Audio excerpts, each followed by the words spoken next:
Jess Piper. I'm in the northwest tip of Missouri. I live in a little town that's about 532 people.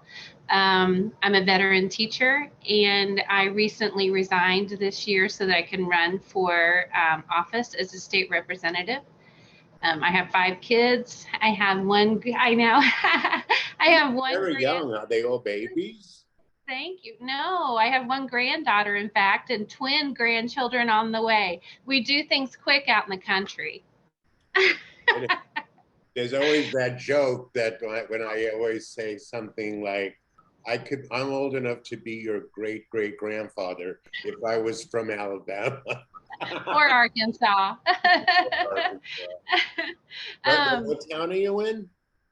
So I'm in a little town called Hopkins, right on the Iowa border. And we have a little farm out here. We're subsistence farmers. We grow our own beef and our own vegetables, and we have chickens for eggs, that sort of thing. So just living the country life. Missouri is almost dead last in female representation in the state house. And so that's a biggie too. I'm taking a lot of flack right now for hiring all women for my team.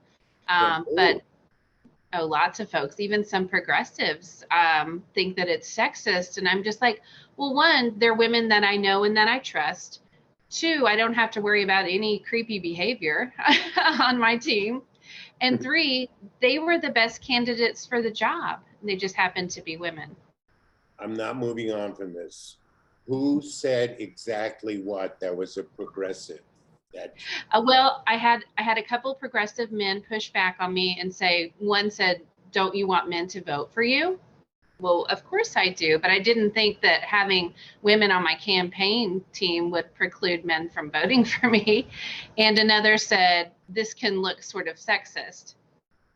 And so that's where I just pushed back on that, because we are underrepresented in politics. And if I have the ability to represent women and bring on women, why wouldn't I do that? Right. Is there any way for you look at who voted in the last election, male versus female?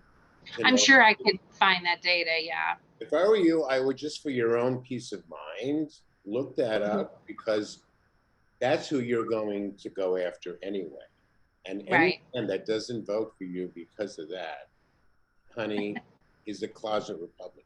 You know what I mean? Right. They weren't going to vote for me anyway, I'd say. Yeah, no, exactly. It should be rah, rah, sis, boom, bah. I hate everybody. Anyway. But explain your, platform, or where do you land on the spectrum of progressive versus, where are you in between the extremes? So I'm very progressive, and I think that comes from my background. I was born in the Deep South, and very poor. In fact, we didn't have food several times. There was a church that would leave food either in our car or on our doorstep because we were so hungry as a child. And my dad refused to get on aid or refused to let me have free and reduced lunches. So I was often really hungry at school, which made school difficult for me, which I think made me go into teaching. And once I was into teaching, I really realized the inequities in schools. And so I started researching, because I'm a white person, I'm from white community. I didn't know what I didn't know. I started researching and finding out that the inequity is massive. Not just in schools, obviously, but in every walk of our life. So I would say I'm very progressive. For the presidential candidates, I really was an Elizabeth Warren fan. I'm a fan of people paying their taxes, especially the rich folks. My great-grandpa was a miner in the Altus, Arkansas coal mines, and he organized labor in the 1930s and 40s. So that's kind of where I come from. There's a big movement right now for rural leftist and rural progressive people to stand up and say something. And I started in activism after 2016, when a lot of people were just horrified couldn't believe what had happened, and couldn't believe that folks that I know were saying, yeah, he's standing for us. And I'm like, you live in a trailer house and he has golden toilets. I have no idea what you're talking about. He does not stand for us. And so I started working with a group, I don't know if you're familiar with, called Moms Demand Action, but we work for Gun Sense. I'm a gun owner. My kids shoot deer, you know, we eat venison. And so, but I'm also for common sense gun laws. I have kids, you know, so my guns are locked up. We don't have handguns because of the risk of suicide. So, you know, I'm just responsible with what we own as well. No, I think, you know, I think just quickly, when after the Pulse shooting, I got involved with a group called Gays Against Guns, and I started the LA chapter again, which is all about gun sense as opposed to, Yeah. yeah. Yeah, so it's just really important for people to know I'm not against the Second Amendment. And by the way, what would it matter if I was? It's in the Constitution, you know, like there's nothing going to happen to your Second Amendment rights. But in the state of Missouri, we have one of the most lax gun laws in the nation. And we also have, coincidentally, some of the highest rates of homicide and suicide in this state. And it's obviously a direct correlation. And every single year we fight back legislation where they want to put guns in schools, K through 12, guns in daycares, guns in churches, and guns recently, they tried to put guns on public transit in Missouri. And so it's just, I live under a GOP supermajority, which means they basically don't need any Democrat to show up for any vote and everything is going to go through anyway. So we're anti-abortion in this state. There's one provider. Last year, 2020, the one provider performed 39 abortions in the state. But now they're going after abortion again, and in fact, going after contraceptive use. They're trying to ban the payment of IUDs. So, lunacy. Nearly 10,000 Missourians are dead to COVID. We never had a mask mandate. 800 Missourians died of gun violence last year. All they do is give us more guns. But 39 abortions were performed, and so now they're clamping down on Planned Parenthood. Makes no sense. I couldn't do that. I couldn't live. I've always lived in very blue states. I'm in California. Yeah. I came from New York. That's as far as I go. You know what I mean? But yeah, I have girlfriends on the East Coast, and that's what they always say. Oh, are you watching The Handmaid's Tale? And I'm like, girls, I live it. I am not watching it. Right. So what is your so I mean, I commend you for going on this journey. Do you have support? Are you like building a team, or are you how do you promote? Are you kind of sending out flyers? You make phone calls? How does somebody do that? Well, I've been a teacher in the community for a long time. So a lot of people already know me. And my district is 4 counties, but that's only 23,000 people. So we're really small. So I already do have name recognition. I've also been an activist. I'm also a teacher who's taught, you know, social justice, CRT, 1619. So I'm already kind of on blast in that area. But I've been able to raise a lot of money, more than any candidate in this race has ever raised in the first quarter. So that's helping me. I was able to hire a campaign manager and a call manager. But the key was data, because there hasn't been a Democrat that has run in this district in 4 years. And before that, previously, I can't find the last Democrat elected. It had to be within the last generation when a Democrat was elected. So we don't have any data. I don't know who votes, who doesn't vote, who would vote, who may, you know, be an independent, a progressive. We don't know. But with the money I've been able to raise from social media, from Twitter and Instagram and TikTok, I've been able to hire a data team to help me with strategizing. Good. I am saying this on my posts. I'm saying it to anyone that I get that's running for something on this thing. Number one issue for 2022 is January 6th. Yes. I don't care. Democrats are not great at messaging. That's our Right. big claim to fame, you know? Yeah. TikTok has been a great lesson for people like me. Anyway, I can speak for myself, and obviously for you if you're raising money. You know, Yeah. get 59 seconds, you want to talk to your people, you got to say it in a way that it's engaging, that they come back. You know, I don't have a huge following, but I Pretty have, big. no, it's, you know, I guess, I mean, I see people with 1 million, but Yeah. I'm very much about cultivation and Mm-hmm. keeping people engaged with my laugh and my serious, because I try to combine the horror of where we are with the Yeah. joke or at the expense of a Republican, you know? Right. But the thing that, you know, you have as an opportunity is to message, to learn Mm-hmm. that.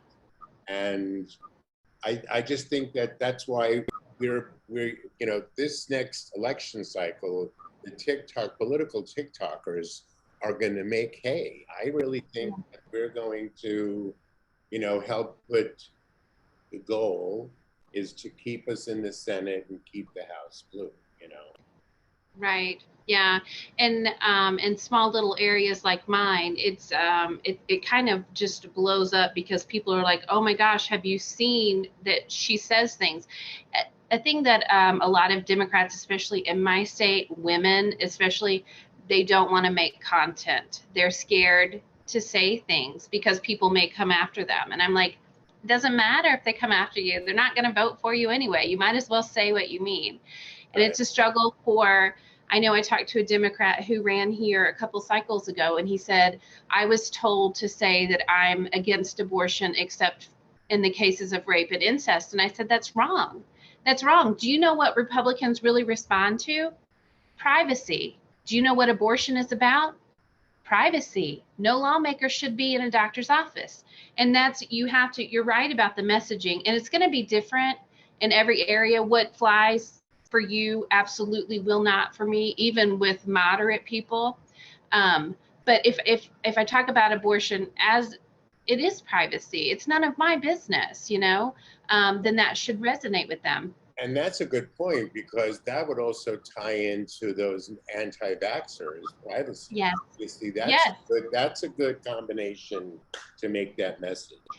And that's what happens when I've lived around conservatives all my life. And so these are the things that I know they care about. They care about privacy. Number one, probably to them is, you know, the fact that they're able to do what they want, whatever they want with their body, with their property, with their guns, whatever it is.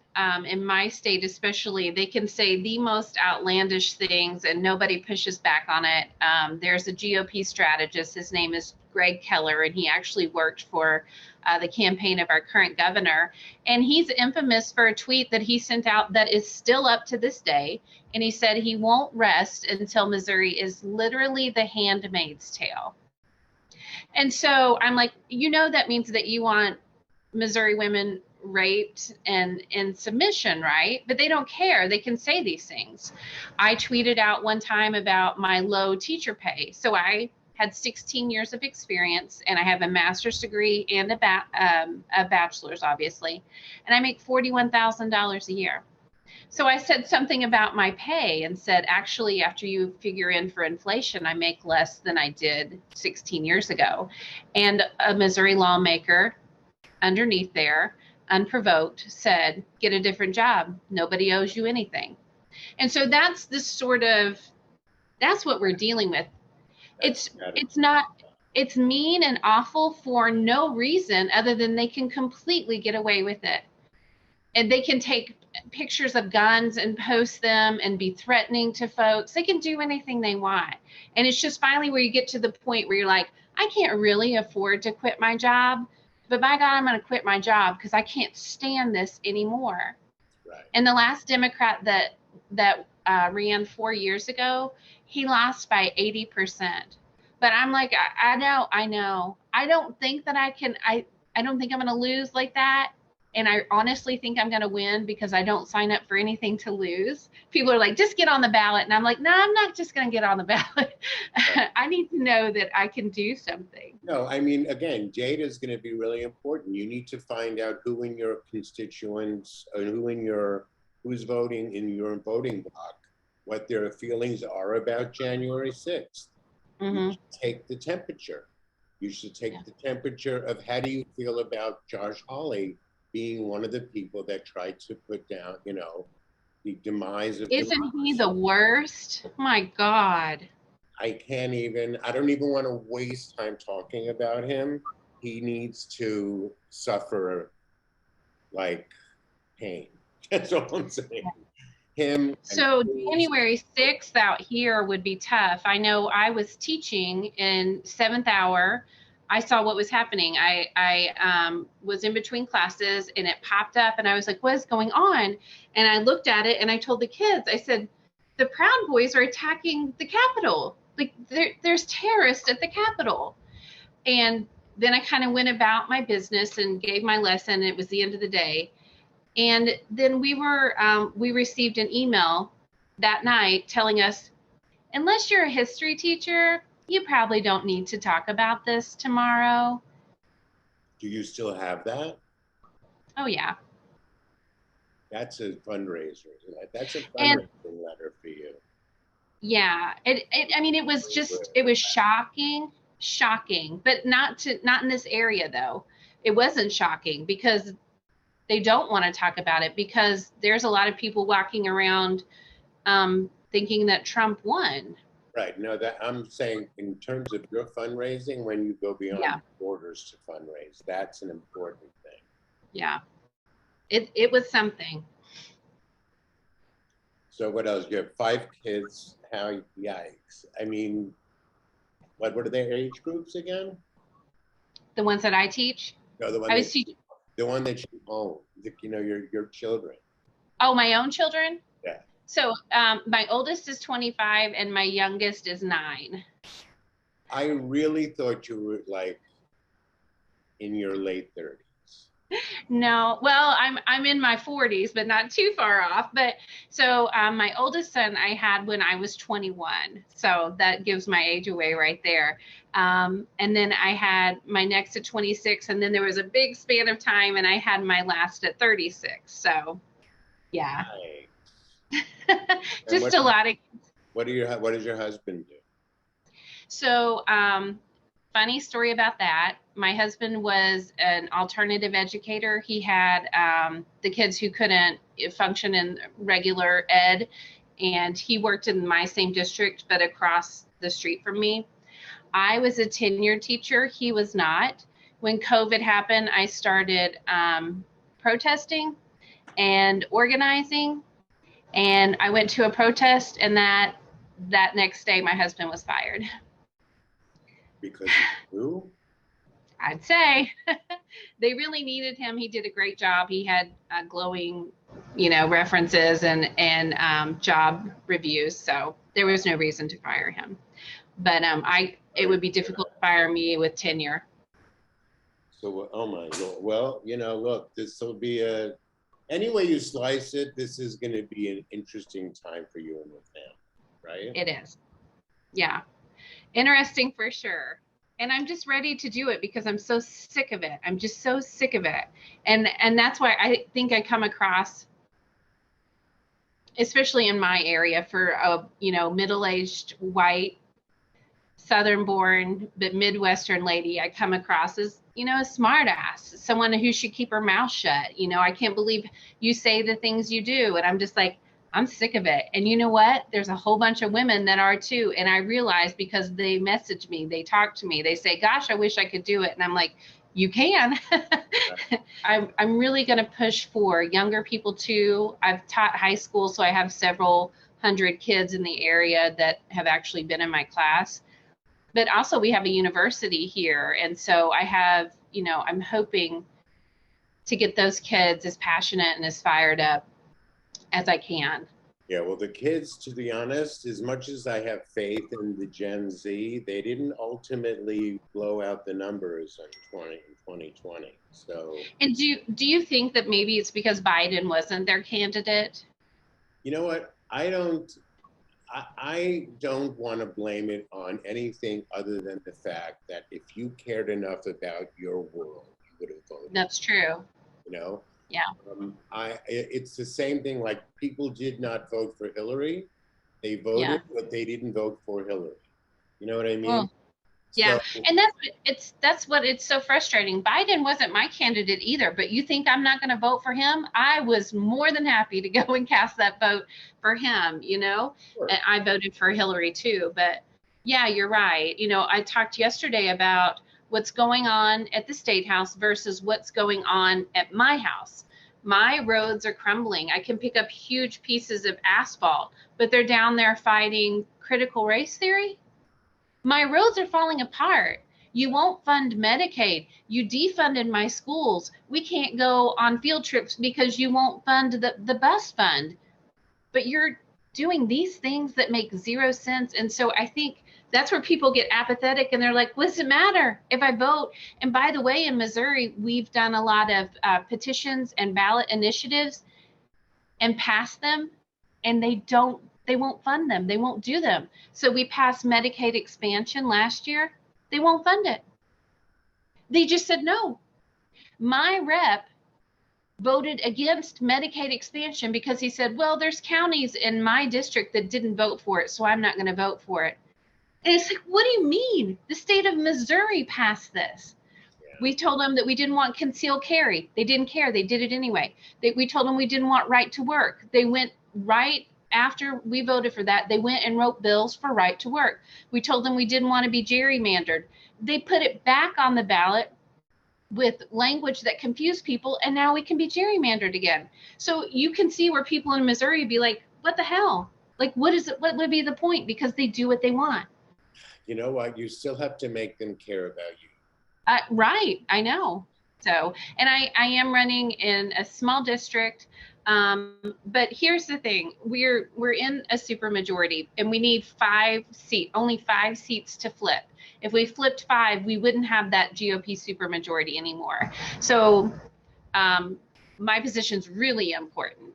And last year, 2020, there were 50 uncontested seats that went to Republicans in Missouri because it's scary out here. It's uncomfortable to do this. I'll tell you what people are most scared of? Opposition research. Because we are not perfect. And I mean, I've had so many women say that. And I said, you know what? I'm a little scared of that too. But who hasn't done what I've done? You know, who hasn't done? I mean, I can't even think of anything awful that I've done, but I mean, I'm not an angel either, and neither are my children. Yeah. But it's scary. Yeah. You know what? That's unfortunate. I guess that's the beast that's been unleashed by this last administration. And that's our platform is education, infrastructure because our roads are crumbling, healthcare because they're closing rural hospitals, and then something called CAFOs, which are concentrated animal feeding operations. And so they're putting these big feedlots in rural communities, and they ruin our air. The waste leaches into our drinking water. And the Republicans really pushed to take away local control. So there was one that just came to a county, it's a couple counties over. Anyway, Republican farmers started being activists because they're like, you can't put literal cow shit in my water. Like, you can't do that. And it made them really angry. So I know that that's, an issue that independents and Republicans are mad about. Thank you, Abe. Good. Have a great day. Bye.